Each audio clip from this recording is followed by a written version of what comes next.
আচ্ছা ঠিক আছে, বাই।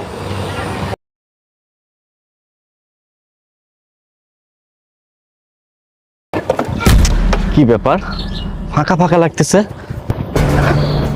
যারা কোথায়?